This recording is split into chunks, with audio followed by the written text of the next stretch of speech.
This is from June 27th of this year. Oklahoma State Superintendent announces all schools must incorporate the Bible and the Ten Commandments in curriculums. All Oklahoma... Oh, fuck. Oh, that's not good. Showing my emails. All Oklahoma schools are required to incorporate the Bible and Ten Commandments in their curriculum, effective immediately. The state's chief education officer announced in a memorandum Thursday.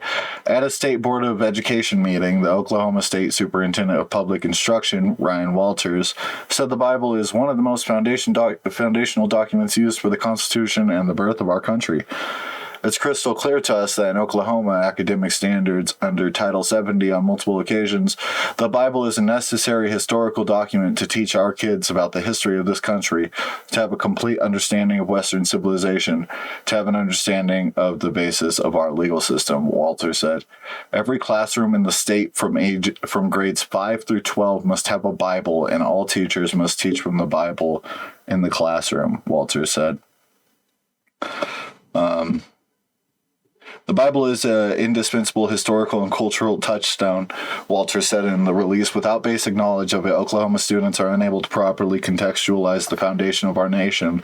This is not merely an educational directive, but a crucial step in ensuring our students grasp the core values and historical context of our country. So how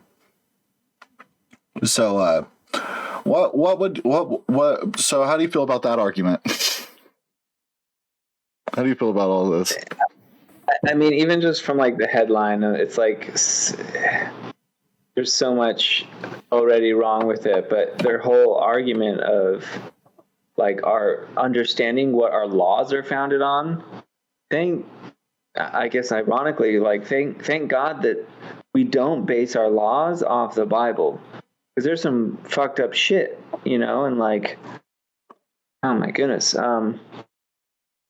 And what was the other thing? There was that like our nation was founded on Christianity or whatever. It's like, oh my God, I hate that argument that the founding fathers were, like inspired by God or whatever, and like Christian specifically. Yeah. It's weird. That's ahistorical. They were just like weirdos. They were like Greek nerd weirdos, They didn't care about Christians. Like, fairly secular. Like the Constitution is fully secular. And I mean, there's plenty of people just Google, like, was America founded? Well, you might have to do a little more searching beyond, is America founded on Christianity or not? But yeah. Like they've gone into the history. I've done the research. It's just so stupid. And in school I studied Greek mythology, and like read the Odyssey, but it was in the fiction section of my school. Like if they're going to be teaching the Bible as fact and stuff, man, that is sad. Yeah, and it's interesting because they had just started earlier this year. They had I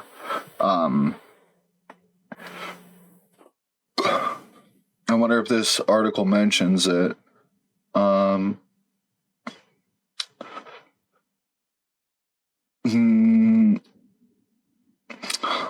No, this doesn't mention it, at least from what I can see just scanning it.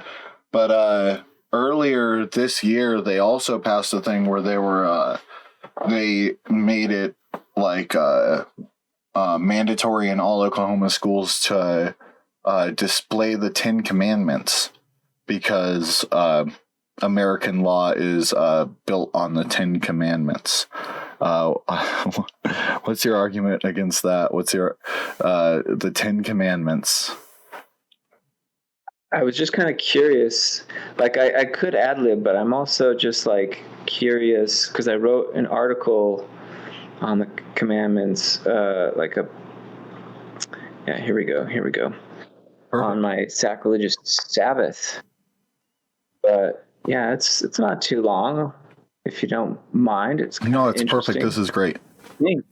I'm also kind of curious because this was 2018 when I published this, so I don't really remember what it said myself.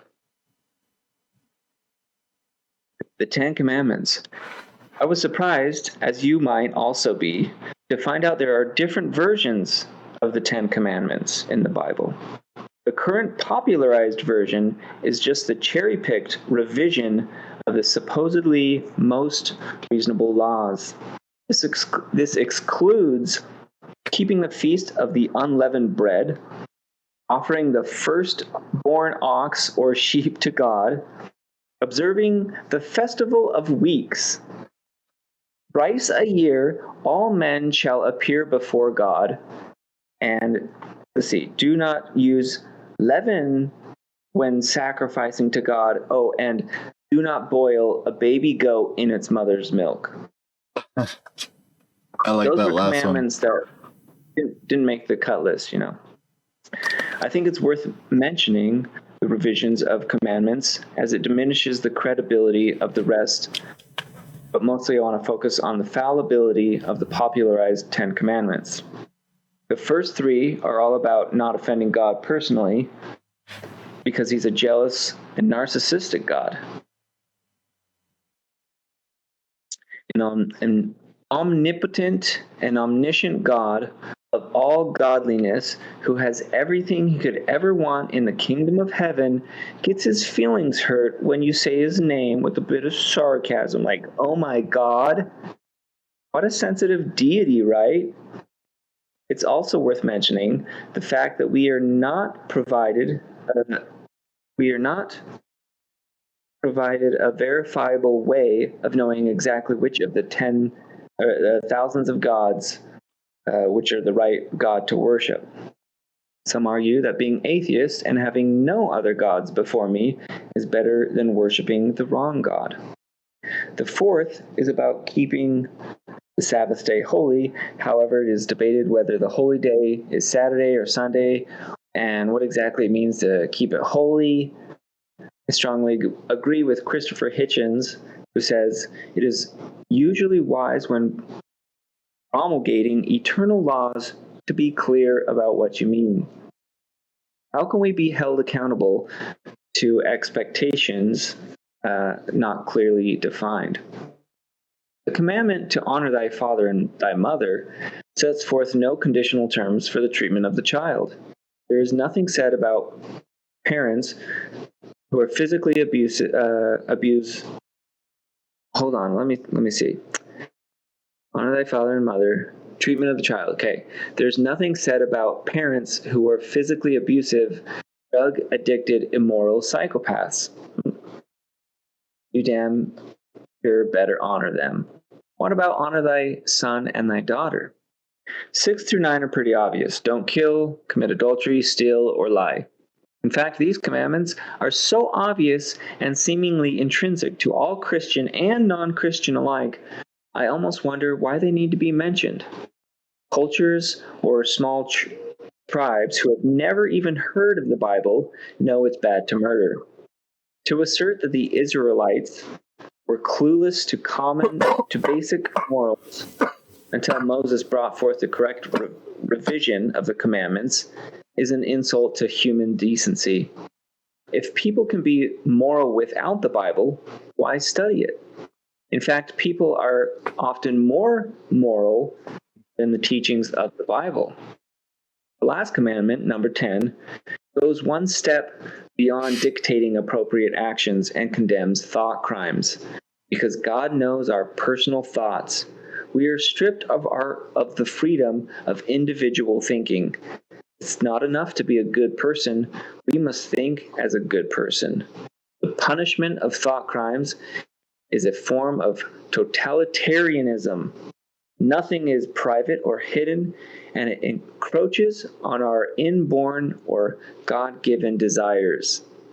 You don't even have to act on your thoughts to be sufficiently convicted for hell. I guess, I guess there wasn't enough room on the tablets to include commandments condemning slavery, rape, pedophilia, discrimination, misogyny, polluting, tyranny, torture, war, racism, homophobia, xenophobia, deforestation, animal cruelty, molestation, bullying, addictive substances, and so on. They didn't make the cut list. But for the love of God, don't say his precious name in vain. And then I linked a video to a Christopher Hitchens video, but some interesting points, man. Like, you think the 10 commandments are sufficient? We don't want to like add on a couple more. Yeah, and that's I like the the foundational argument being this is the 10 commandments that we follow is a reflection of our laws, not the other way around. That's why we don't have the goat thing in there, is because we choose to keep the mythology of the laws that we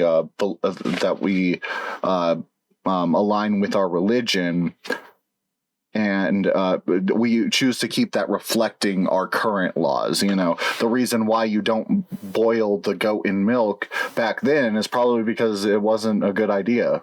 But I'm sure nowadays it would probably work out fine because you would get the milk hot enough.